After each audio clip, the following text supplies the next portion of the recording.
Welcome back to the Sports News Analysis YouTube channel, where I'm always breaking down the hot sports topics of the day. My name is Mike. I'm continuing my 2013 NFL draft coverage with the needs analysis for the Washington Redskins. The Redskins do not have a pick in the first round. Their first pick is the 19th pick of the second round.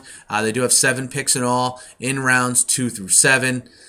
As far as the needs for the Washington Redskins go in this draft, I think they need to address the right tackle situation.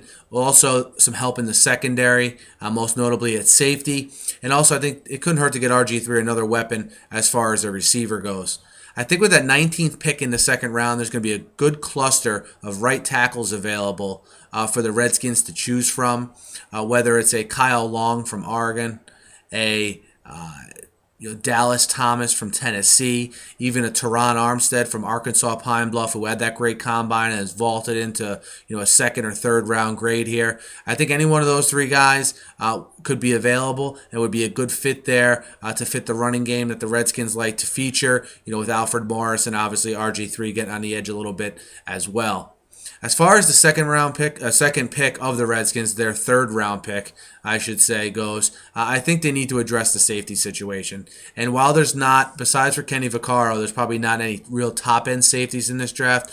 Again, in those middle rounds where you can get some serious value and get a guy that could be a contributor on defense for the Redskins, whether it's a Bakari Rambo, Bakari Rambo from Georgia, that is, DJ Swearinger from South Carolina, maybe even a TJ McDonald from USC. I think these are guys that'll be there in the third round, and again, can be solid contributors and help that Redskins secondary, because if there was one glaring weakness on the defense of the Redskins last year, it was that secondary, and they can definitely use some help at the safety position, whether it's free safety or even strong safety. The guys I mentioned are free safeties, but they could really use help at either safety spot there.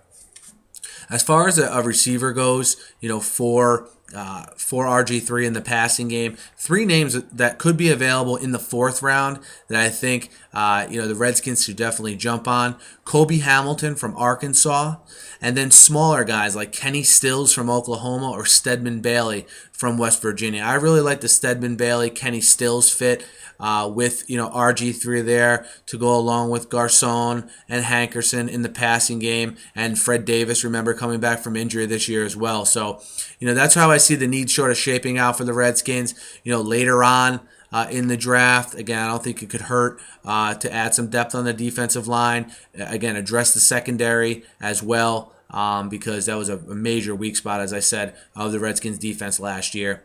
That's how I see the Redskins addressing their needs in the upcoming draft. Let me know what you guys think. Hit me up in the YouTube comments. Hit me up on Twitter at SNewsAnalysis. And guys, this is actually the last of I did a needs analysis like this for all 32 NFL teams. So be sure to check those out. I'll also be starting my 7-round mock draft here tomorrow night as well, and go through all 7 rounds and who I think is going to get picked at each and every pick in the NFL draft. So be sure to check that out as well.